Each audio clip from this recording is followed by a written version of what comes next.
कहिले पनि चुक्दैनौँ अनि हामी महिमा दिनका लागि जहिले पनि भेला भई बस्छौँ। आवाज बिग्रिँदैछ है? ठिकै छ, सपारेर सुन्नुहोस् तपाईहरुले।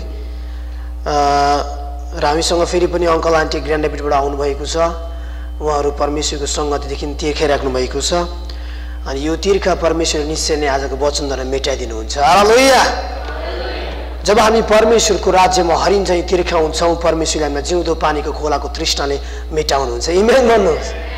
जिउँदो पो त बाइबलले भन्छ जिउँदो पानीको खोलाको जसरी हरिणले तृष्णा गर्छ हामीले पनि त्यसरी गर्नुपर्छ।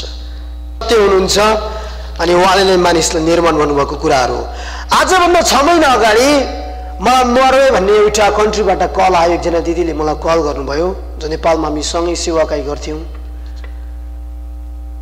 अनि उहाँले मलाई उहाँको सङ्गतिको विषयमा भन्नुभयो, जिएस भाइ जुन सङ्गति अहिले म यहाँ छु मेरो सङ्गति टुङ्गेको छ। म मेरो श्रीमान नानीहरू मात्रै छ, आमाहरू हुनुहुन्छ, कसले लिड गर्ने, कसले के गर्ने? कुनै सेवाकै चर्च छैन। नर्वेको भाषामा सायद थियो होला, धेरै जान टाढो गाडीको साधन नभएको 9औं देशमा।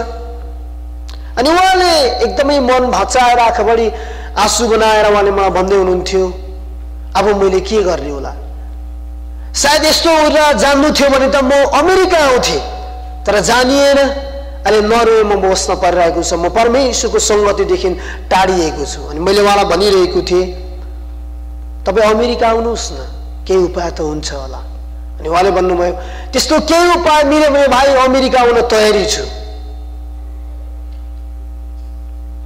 अनि केही समय पछाडि उहाँसँग फोन वार्ता भएन। अनि फेरि पनि उहाँसँग वार्ता हुँदा उहाँले आफूमा भएको जुन आजको विषय अनुसार सेक्रेड फ्रस्ट्रेसन, आफूलाई उहाँले जुन कुरो सोच्नु भएको थियो, म विदेशमा गएर परमेश्वरको सङ्गतिलाई निरन्तरता दिन्छु, परमेश्वरदेखि म अलग हुँदिनँ भने जुन कुरो उहाँले सोच्नु भएको थियो त्यो कुरो चाहिँ पुरा नहुँदा उहाँले आफूलाई फ्रस्ट्रेसनमा चाहिँ आफू चाहिँ फ्रस्ट्रेट भएको कुराहरू चाहिँ मसँग व्यक्त गर्नु भइरहेको थियो।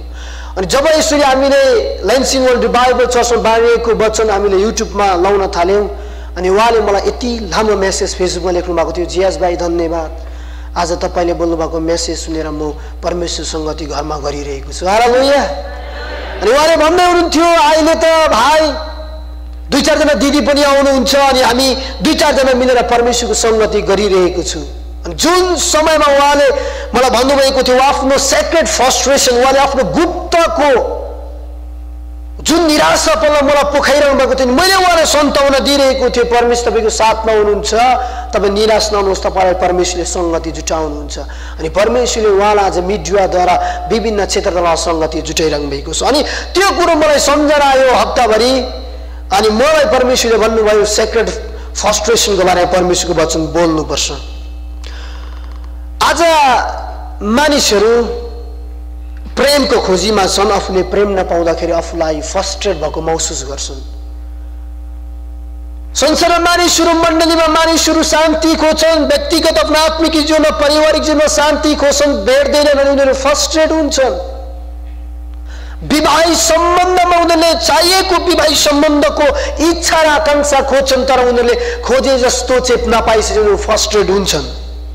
त्यति मात्रै होइन, जब मानिसहरूले आफूले कमाई आर्जन गरेको पैसामा आशिष भएको महसुस गर्दैन, जति कमाएर ल्यायो टाल्दै सकिन्छ, कमाएको पैसा बचत हुँदैन अनि भन्छन् अब त फ्रस्ट्रेट हुन थालिसक्यो, पैसा कमाएको नि बचत हुँदैन।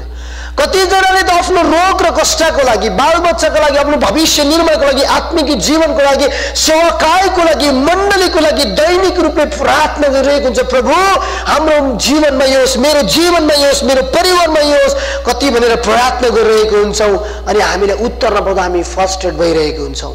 आजभन्दा 3 हप्ता अगाडिको कुरो एकजना हाम्रो मण्डलीको व्यक्तिले मलाई भन्दै हुनुहुन्थ्यो, कति प्रार्थना गर्नु, यो रोगै जाति हुँदैन, अब त प्रार्थना गर्नु माग्नु पनि अब त दिक्क भइसक्यो, मन्डलीमा विषय राख्नु पनि मलाई त वाक्कै भइसक्यो, परमेश्वरलाई पनि कति दिगदार भइरहेको होला, अब त म त हताश निराशै भइसक्यो भनेर एकजना व्यक्तिले, म उहाँको नाम पनि भन्दिनँ, उहाँ छोराछोरी पनि म भन्दिनँ, हाम्रै मण्डलीबाट यो कुरा सुनिरहेको थियो। अनि यो कुरोले मलाई एकदमै धेरै असर परिरहेको थियो, किन मानिसले यो कुराहरू भन्छन् भनेर। गएको महिनामा तपाईलाई बीचमा मैले यौनरी सुसमाचारको पुस्तक 5 अध्यायबाट जलकुण्डमा एउटा पक्षाघातीको विषयमा परमेश्वरको वचन मैले बोलिरहेको थिएँ, टाइम अफ गडको बारेमा। अनि यहाँ त्यो पक्षाघाती पनि निश्चय नै एउटा फ्रस्ट्रेट भएको कुराहरू बताइरहेको हामी यौनरी सुसमाचार 5 अध्यायमा पाउँछौँ। सबैजनाले मसँग निकाल्न सक्नुहुनेछ। यहाँनिर एउटा जलकुण्डमा पक्षाघाती चाहिँ निको हुन्छु भनेर धेरै समय अगाडिदेखि पर्खिरहेको हुन्छ कि जब त्यो जलकुण्डमा पानी छचल्किन्छ तब म त्यो जलकुण्डमा हाम फाल्छु, मेरो शरीरको रोगहरू निको हुन्छ भन्ने उसमा आस्था हुन्छ, उसमा त्यो आशा हुन्छ। तर ऊ आफ्नो शरीरको कमजोरी पर्ने, ऊ आफ्नो शरीरको दुर्बलताको कारणले गर्दाखेरि ऊ त्यो जलकुण्डमा हाम फाल्न सक्दैन। ऊभन्दा अगाडि मानिसहरूको हाम फाल्छ अनि मानिसहरू चाहिँ निको हुन्छ, ऊ कहिले पनि निको हुन सकेको हुँदैन। यो कुरा बाइबलले हामीलाई बताउँछ। 5 तपाईँले गहिरोसँगले पढ्दै जानुहोस्। यहाँनिर तपाईँले यो जलकुण्डमा जुन बसिरहेको एउटा पक्षाघाती मानिस चाहिँ फ्रस्ट्रेट भएको कुरो तपाईँले पाउनुहुन्छ। सबैभन्दा यहाँनिर के छ भन्दाखेरि तपाईँले पाउनुहुने मिठो कुरो चाहिँ के छ म तपाईँलाई बताउँदै रहन्छु। तर यो जलकुण्डमा जुन पक्षाघाती निको भएको छ, बाइबल अनुसार येशूको सेवाकाईमा उहाँले तेस्रो टाइम 3 टाइममा उहाँले गर्नुभएको महान मिराकलको कुराहरू। पहिला उहाँले के गर्नुभयो? पहिला उहाँले एउटा पानीलाई उहाँले दाखमन्त परिवर्तन गर्नुभयो। पहिलो मिराकल उहाँको यीशुको सेवाकाईको आरम्भमा। दोस्रो मिराकल उहाँले के गर्नुभयो? उच्च अधिकारको छोरीलाई त छोराले निको पार्नुभयो, मृत्युबाट बचाउनु भयो। उहाँको तेस्रो मिराकल चाहिँ उहाँले पक्षाघातीलाई निको पार्नु भएको कुरो चाहिँ हो। अनि यहाँनिर त्यो पक्षाघाती चाहिँ निराश भएर अथवा फ्रस्ट्रेट भएर बसेको कुराहरू हामी कहाँबाट थाहा पाउँछौँ भन्दाखेरि सबैजनाले मसँग 5 पददेखि निकाल्न सक्नुहुनेछ। यहाँ यसरी लेखेको छ, त्यहाँ 88 वर्षदेखि बिरामी भएको एकजना मानिस थियो। 6 पदले भन्छ येशूले त्यसलाई त्यहाँ पस्रिरहेको देख्नुभयो अनि लामो समयदेखि त्यो यस दशामा रहेछ भनी जानेर येशूले त्यसलाई भन्नुभयो, के तिमी निको हुन चाहन्छौ? येशूले यहाँ जान्नुभयो कि त्यो मानिस पक्षाघाती चाहिँ छोटो समय होइन, धेरै समय अगाडिदेखि चाहिँ त्यो रोगले चाहिँ जलकुण्डमा म निको हुन्छु भनेर चाहिँ आस्थामा अथवा आशामा बसिरहेको कुरो चाहिँ येशूले जान्नुभयो भन्ने कुरा हामी यहाँ पाउँछौँ। तब रोगीले के भन्नुभयो? जब येशूले सोध्नुभयो के तिमी निको हुन चाहन्छौ? रोगीले साथ पद यसरी भन्यो, रोगीले उहाँलाई भन्यो, हजुर जुन बेला पानी छचल्किन्छ मलाई जलकुण्डमा हालिदिने मेरो कोही मानिस छैन, म जाँदा जाँदै मभन्दा अगाडि अर्को मानिस पानीमा ओर्लिहाल्छ भनेर भनेको छ। यहाँनिर येशूको प्रश्न एउटा प्रसङ्गमा छ, तर यहाँनिर रोगीले अर्को प्रसङ्गमा उत्तर दिएको छ। येशूको प्रश्न के तिमी निको हुन चाहन्छौ भनेर प्रश्न सोधेको एउटै मात्रै उत्तर के हुन्छ? निको हुन चाहन्छु भन्ने हुन्छ, अथवा अर्को उत्तर म निको हुन चाहन्न भन्ने हुन्छ। तर यहाँनिर चाहिँ के पाउँछु भन्दाखेरि रोगीले त्यो दुईटा कुरा भनेन, म निको हुन चाहन्छु पनि भनेन, निको हुन चाहन्न पनि भनेन। तर यहाँनिर चाहिँ रोगीले भन्दैछ, हजुर जुन बेला म यो पानी छचल्किन्छ म जलकुण्डमा हाम फाल्न भनेर जान्छु, मेरो लागि चाहिँ हाम फाल्ने मान्छे कोही पनि हुँदैन अनि मभन्दा अगाडि अरू मानिसहरू हाम फालिहाल्छ भन्दा उसले चाहिँ फ्रस्ट्रेसन भएको, आफू फ्रस्ट्रेट भएको कुराहरू चाहिँ बताइरहेको छ। जब यो कुरा येशूले सुन्नुहुन्छ तब 8 पदले भन्छ येशूले त्यसलाई भन्नुभयो, खडा हो र आफ्नो ओछ्यान उठाएर हिँड। तुरुन्तै त्यो मानिस निको भएर आफ्नो ओछ्यान बोकी ऊ हिँड्न लाग्यो। हालेलुया। जब यहाँ ओछ्यान उठेको कुरा चाहिँ यहाँबाट ग्रेट टेस्टिमोनीको कुरा हो। यो येशूले निको पार्नु भएको जुन रोग छ, जुन मानिस छ, यो अरू दिन होइन। यहुदीको परम्परा अनुसार यो चाहिँ विश्राम दिन थियो, शनिबारको दिन। अहिले इजरायलमा विश्राम दिन मनाउँछ, त्यही भएर नेपालमा पनि सेवाकाई आइता जुन चाहिँ विश्रामको सेवाकाई भनेर शनिबार गर्छ। हामी क्याम्पमा चाहिँ आइतबार गर्ने गर्थ्यौँ, तर नेपाल अधिराज्यभरि नै क्रिस्चियनले शनिबारको दिन विश्रामको दिन भनेर सेवाकाय त्यसरी गर्नुहुन्छ। अनि यो चाहिँ विश्रामको दिनमा चाहिँ येशूले पक्षघातीलाई निको पार्नु भएको कारणले गर्दाखेरि यहाँनिर चाहिँ कुनै पनि मानिसले विश्राम दिनमा काम गर्नुहुन्थेन। इभन कसैलाई प्रार्थना गरेर निको गर्ने काम पनि गर्नुहुन्थेन। अनि यहाँनिर येशूले चाहिँ निको पार्नु भयो। निको पार्नु भइसकेपछि उहाँले भन्नुभयो तिमीले आफ्नो ओछ्यान उठाऊ र ओछ्यान उठेर बोकेर जाऊ। जब तपाईँले पढ्दै जानुहोस्, जब उहाँले ओछ्यान बोकेर उठेर गएको चाहिँ यहुदीहरूले त पुजारीहरू देख्छ, तब भन्छ के तिमीले यो ओछ्यान बोक्न आजको विश्राममा उचित छ र? हामी तल पढ्दै जाउँ।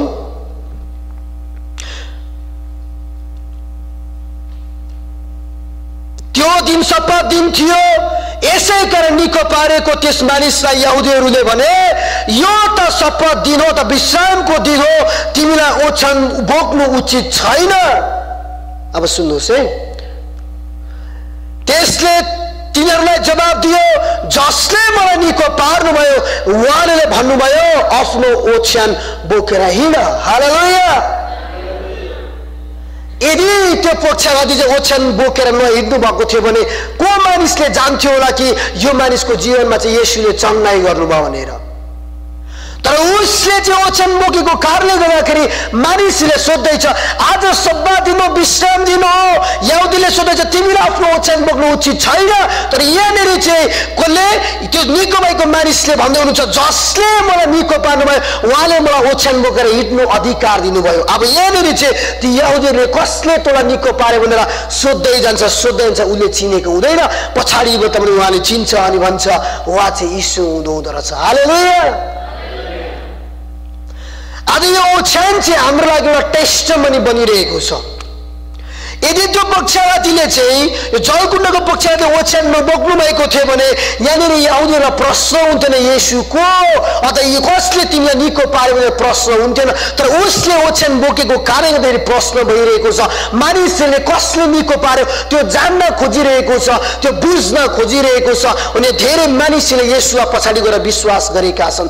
त्यस्तै नै एउटा ओछ्यान बोक्नु चाहिँ यहाँको बाइबलको प्रकाश अनुसार हाम्रो बिचमा परमेश्वर के भन्नुहुन्छ भने हामी प्रत्येकमा त्यो एउटा गवाही छ, त्यो गवाही चाहिँ हामीले बोकेर हिँड्नुपर्छ। अनि यहुदीले जस्तै यो पक्षघातीले जसरी सोध्छ तिमीलाई ओछ्यान बोकेर हिँड्ने कसले भने उचित छैन भन्छ, हामीलाई पनि त्यो गवाही बोकेर हिँड्न मानिसले भन्छ त्यो गवाही तिमीलाई कसले दियो? तब हामी निर्धक्कसँगले भन्न सक्छौँ यो गवाही चाहिँ हामीलाई परमप्रभु परमेश्वरले दिनुभएको। हालेलुया। तब हामी त्यो आफ्नो गवाहीद्वारा मानिसलाई प्रचार गर्न सक्छौँ। जसरी यहाँनिर त्यो बोकेको कारणले गर्दाखेरि प्रचार गर्ने मौका पायो, येशूलाई जान्ने मौका पायो। त्यो समयमा धेरै यहुदीले परमेश्वरलाई विश्वास गरेका छन्। त्यस्तै नै हाम्रो जीवनको गवाहीले पनि धेरै मानिसले विश्वास गर्न सक्छन्। तर सबैभन्दा मेन पोइन्ट चाहिँ यहाँनिर ऊ चाहिँ समयमा चाहिँ तपाईँ जुन जलकुण्डमा पस्न नपाएको कारणले गर्दा ऊ फ्रस्ट्रेट भएको छ र जुन फ्रस्ट्रेट भएको समयमा राइट टाइममा राइट पर्सन चाहिँ आएर चाहिँ उहाँ जलकुण्डमा नपरेकिन चाहिँ ऊ परमेश्वरको त येशूले बोल्नुभएको वचनले निको हुनुभएको छ। हामीले पनि आफ्नो जीवनमा कति धेरै प्रार्थना गरेको उत्तरमा हामीले उत्तर नपाउँदाखेरि फ्रस्ट्रेट भइरहेको छौँ। हामीले सोचेको सेवाकाई नभएको पाउँदाखेरि, हामीले सोचेको आफ्नो श्रीमानबाट माया नपाएको कारणले हामीले सोचेको श्रीमतीबाट जुन मायाहरू नपाएको, हामीले सोचेको जस्तो फ्यामिली ब्यालेन्सहरू चाहिँ नभएको कारण, हामीले सोचेको जस्तो आफ्नो छिमेकी आफ्नो इष्टमित्र चाहिँ परमेश्वरमा नबाचेको कारण हामीलाई फ्रस्ट्रेट भइरहेको होला। हामीले सोचे जस्तो कुराहरू पुरा नहुँदाखेरि हामीलाई फ्रस्ट्रेसन भइरहेको होला। तर यो कुरो तपाईँले विचार गर्नुहोस्, समय लाग्छ, धैर्य गर्नुहोस्। तपाईँले राइट टाइममा राइट पर्सन तपाईँले भेट्नुहुन्छ, तब तपाईँको फ्रस्ट्रेसन परमेश्वरले आशामा परिणत गर्नुहुन्छ। हालेलुया। तपाईँको निराशालाई परमेश्वरले आशामा परिणत गर्नुहुन्छ। तपाईँ जलकुण्डमा पर्नु पर्दैन। यहाँनिर यो पक्षघाती जलकुण्डमा पर्दा मात्रै निको हुन्छ भन्ने आशले ऊ त्यो जुन जलकुण्डको फेदमा बसिरहेको थियो। तर जब उसले राइट टाइममा राइट पर्सन भेटाउनु भयो, यहाँनिर कुनै मुख्य पुजारी आएर उसलाई भनेन तिमी निको हुन चाहन्छौ भने आफ्नो ओछ्यान बोकेर जाऊ भन्नु भएन। कुनै पनि राजा आएर तिमी निको हुन चाहन्छौ भने तिमी ओछ्यान बोकेर जाऊ भन्नु भएन। तर उहाँले राइट पर्सन भेट्नुभयो जसमा चाहिँ हिलिङ छ, जसमा चाहिँ चङ्गाई छ, जो येशू प्रभुलाई भेट्नुभयो। अनि येशूले भन्नुभयो तिमी निको हुन चाहन्छौ भने आफ्नो ओछ्यान बोकेर उठेर हिँड। तब ती मानिस निको भयो। आज हामीलाई कति फ्रस्ट्रेसन भइरहेको कुरा हाम्रो मनमा छ भने परमेश्वर हाम्रो जीवनमा आजको वचनद्वारा आउनुहुन्छ। अब परमेश्वरले हामीलाई त्यो निराशामा आशा दिनुहुन्छ। हालेलुया। जब मैले उपदेशको पुस्तक पढिरहेको थियो तपाईले यो उपदेश पुस्तक पढ्नु भने डल्लै फ्रस्ट्रेसनको पुस्तक छ विरक्त भन्छ तपाईले कति पाउनुहुन्छ उपदेश 1 अध्यायको 8 पद पाउनुहुन्छ कसले लेख्यो उपदेशको पुस्तक राजा सोलोमनले लेख्यो राजा सोलोमनलाई यही परमेश्वरले उ भन्दै ज्ञानी बाइबलमा कोही पनि बनाउनु भएन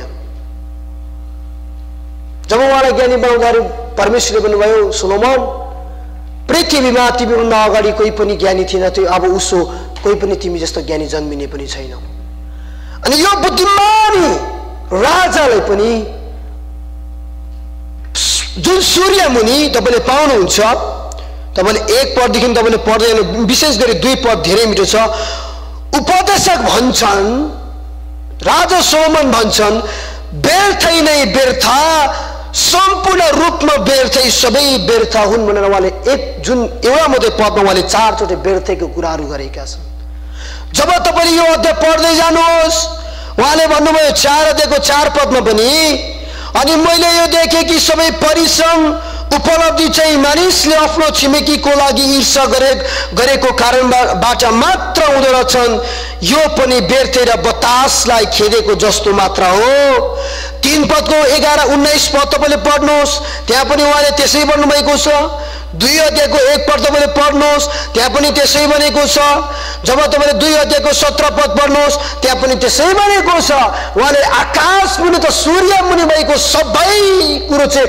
व्यर्थै व्यर्थ भएको छ उसलाई चाहिँ यो पुस्तक चाहिँ फ्रस्ट्रेसन उ फ्रस्ट्रेट हुँदाखेरि लेखेको कुरा महसुस हामी गर्न सक्छौं उसले मानिसको जीवन केही होइन खानु लाउनु सन्तुष्ट लिनु यति नै मात्रै रहेछ मानिसको जीवन व्यर्थै व्यर्थै कमाएको धन सम्पत्ति व्यर्थै व्यर्थै यो सम्पूर्ण सृष्टि व्यर्थै उहाँले यो पुस्तकै व्यर्थैले भर्नु भएको छ हालेलुया राजा सोलोमनले पुस्तकै व्यर्थै व्यर्थले भर्नु भएको छ जब तपाईले 6 अध्यायदेखि उता पढ्नुहुन्छ तब मत उहाँले अलिकति परमेश्वरबाट पाएको कुरा जुन परमेश्वर आफ्नो जीवनमा हुन्छ जो परमेश्वर जुन चीजमा हुन्छ त्यो कुरो चाहिँ व्यर्थै होइन भन्ने कुरो त्यहाँबाट उले 6 अध्यायबाट मैले लेख्न सुरु गरेको छ यो पुस्तक चाहिँ मैले पढे अनुसार एउटा उ फ्रस्ट्रेट भएर उ फ्रस्ट्रेसनमा लेखेको पुस्तक जस्तो मैले महसुस गरेको छु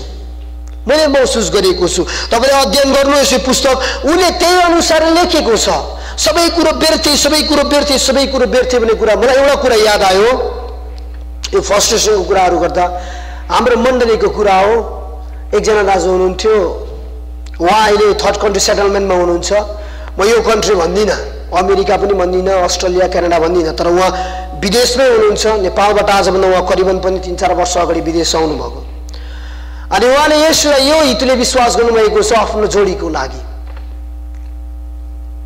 उहाँले आफ्नो श्रीमती पाउँछु कि चर्चमा केटीहरू पाउँछु कि भनेर उहाँले यसलाई विश्वास गर्नुभयो अनि हाम्रो चर्च आउनुभयो धेरै समय उहाँ सेवाकाई गर्दै जानुभयो अनि मेरो घरबाट आउनुभयो जियास भाइ आमा चर्चमा मैले पाइनँ केटीहरू मलाई कसैले पनि मन पराएन अब म त अर्कै चर्च जान्छु उहाँ त अर्कै चर्चतिर जानुभयो त्यो चर्चको नाम पनि भन्दिनँ कतिजना तपाईँले फेरि थाहा पाउनुहुन्छ अर्कै चर्च जानुभयो उहाँ अनि उहाँलाई मैले भेटेँ दाजु तपाईँ सेवाकाई आउनु छ त अर्कोतिर खोज्नु गएको त्यहाँ पनि सेवाकाई गरेर 2-3 वर्ष उहाँलाई भेटाउनु भइरहेछ अनि फेरि आउनुभयो जिएसमा फेरि त्यहाँकै चर्च आउनु पर्यो त्यहाँ पनि भेटाएन पछाडि हाम्रो चर्चमा आउँदै गर्नुहुँदा उहाँ फ्लाइट हुनुभयो अहिले उहाँ थर्ड कन्ट्रीमा हुनुहुन्छ अनि मैले सुन्दै थिएँ अब उहाँ विवाहको लागि नेपाल जाँदै हुनुहुन्छ अरे उहाँ परमेश्वरलाई विश्वास गर्नु अनि उहाँले एकचोटि मलाई के भन्नु भन्दाखेरि खोइ त अब श्रीमती भेट्छ भनेर परमेश्वरलाई विश्वास गरेको पेटाएर कति प्रार्थना गरेको कति विषय राखेको खोइ भाइलाई पनि मैले भने कति विषय राखेको पाएन अनि उहाँको त्यो आवाजहरू मैले बिहान महसुस गरिरहेको थिएँ उहाँको त्यो आवाजहरू फ्रस्ट्रेसनको आवाजहरू थियो आफू फ्रस्ट्रेट भएको विरक्त भएको मैले त केटी नै पाएन श्रीमती नै पाएन भनेर उहाँले आफूले व्यक्त गरेको जुन आवाजहरू मैले महसुस गरिरहेको थिएँ अनि उहाँलाई त मैले हरेक यो बाइबलको वचनहरूद्वारा उहाँलाई मैले सन्ताउन दिन सकिन समय थिएन तर कतिपल्ट आज हाम्रो मनमा त्यही कुराहरू भइरहेको हुँदा अब त कस्तो होला, कस्तो पाइने होला, के पाइने होला, हामी त्यो मनमा कुरा खेलिरहेको छौँ भने अहिलेको जुन हामी पक्षघातीलाई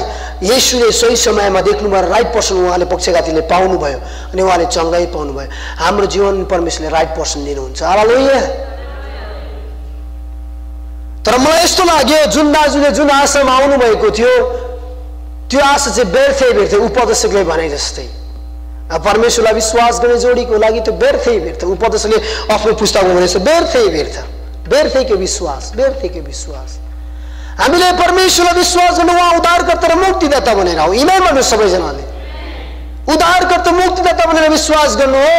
यसै कारणले गर्दाखेरि हामी के पाउँछौँ भन्दाखेरि आफ्नो त्यो दाइको जीवनको एउटा गवाहीद्वारा भने जुन उहाँले व्यर्थैको कुराले उहाँले येशूलाई विश्वास गर्नुभयो, जुन उहाँले कुरा पाउनु भएन, सोचेको कुरा पाउनु भएन, उहाँ आफै फर्स्टेड हुनुभयो। परमेश्वरले त्यो चाहनुहुन्न। तर मलाई विश्वास छ उहाँ अझै पनि परमेश्वरलाई विश्वास गरिरहनुहुन्छ। यदि उहाँले आफ्नो विश्वास चाहिँ परमेश्वरमा राख्नुहुन्छ भने उहाँको फ्रस्ट्रेसनको हृदयलाई परमेश्वरले तोड्नुहुन्छ अनि उहाँले इच्छा गरेकोले परमेश्वरले जुटाउनुहुन्छ। हालेलुया। अनि यही कुरो म मण्डलीलाई पनि बताउन चाहन्छु, जसले आवाज सुन्नुहुन्छ उहाँलाई बताउन चाहन्छु, हामीले परमेश्वरसँग आस्था राखौँ। हाम्रो फ्रस्ट्रेसन भएको हृदयलाई परमेश्वरले सबै कुरो मिलाउनुहुन्छ। हामी गाडीको लागि कति प्रार्थना गर्छौँ, नयाँ जबको लागि प्रार्थना गर्छौँ, हाम्रो डलर प्रमोसन भएको होस्, हाम्रो स्यालेरी प्रमोसन भएको होस् भनेर हामी कति प्रार्थना गर्छौँ, सोचेको जस्तो भइरहेको हुँदैन। तर हामी राइट टाइममा हामी जब राइट पर्सनलाई भेटाउँछौँ, आजको वचनद्वारा तपाईँले परमेश्वरलाई भेटाउँदै हुनुहुन्छ, येशूलाई भेटाउँदै हुनुहुन्छ, तपाईँको फ्रस्ट्रेसनको हृदय परमेश्वर माग्नुहुन्छ, तपाईँको निराशाको आत्मालाई परमेश्वर हृदयलाई माग्नुहुन्छ अनि परमेश्वर आजको वचनद्वारा तपाईँलाई आशाको आत्मा दिँदै हुनुहुन्छ। हालेलुया। त्यो आशाको हृदय तपाईँको हृदयमा लगाइराख्नु भएको छ। यदि तपाईँ स्वीकार्नुहुन्छ भने अब तपाईँमा फ्रस्ट्रेसन भन्ने शब्द हुँदैन। तपाईँको जीवनमा परमेश्वरले निश्चय उन्नति ल्याउनु हुनेछ। यो कुरा आज हामीले महसुस गरेका छौँ। एउटा कुरो म तपाईँलाई बताउँ, जुन अहिलेको हाम्रो स्थिति छ, अवस्था छ, कतिपल्ट हामी दायाँ बायाँ फर्केर राखेर एक किसिमको हाम्रो मनमा फ्रस्ट्रेसनको हृदयले छुन खोज्छ। फ्रस्ट्रेसनको आवाजहरू हाम्रो मनमा आउन सक्छ, विरक्तको आवाजहरू मनमा आउन सक्छ। तर हामीले त्यो जुन अवस्था हाम्रो जीवनमा आइरहेको छ त्यो कुरालाई हामीले नहेरेर परमेश्वरलाई हामी हेर्छौँ भने, येशूलाई हामी हेर्छौँ भने त्यो आत्मा र त्यो आउने हृदय चाहिँ परमेश्वरले पन्स्याउनु हुनेछ। हालेलुया। हामीले एउटै मात्रै परमेश्वरलाई र ख्रीष्ट येशूलाई केन्द्रबिन्दु बनाऊ, तब हाम्रो मनमा त्यो कुराहरू आउनेछन्। हाम्रो मनमा जहिले पनि फिलिपी 4:4 अनुसार जहिले पनि आनन्द आउनेछ। इमान भन्नु सबैजनाले। त्यो फिलिपी 4:4 भन्छ, पावलले आनन्द गर, म फेरि पनि भन्छु आनन्द गर। अनि म मेरो मण्डलीलाई, ख्रीष्टको मण्डलीलाई जति हामी उपस्थित छौँ, हामी ख्रीष्टमा आनन्द गर्ने जाति हो, हामी जहिले पनि आनन्द गर्छौँ। हालेलुया। हामी जुनै घडी जुनै समयमा पनि हामी आनन्द गर्छौँ, जुनै घडी जुनै परिस्थितिमा पनि परमेश्वरको आनन्द गर्छौँ। परमेश्वरको वचन सुनेर आशिष बन्नुभयो भने एकचोटि परमेश्वरलाई ताली बजाएर तपाईँले धन्यवाद दिन सक्नुहुनेछ। परमेश्वरमा महिमा भएको होस्।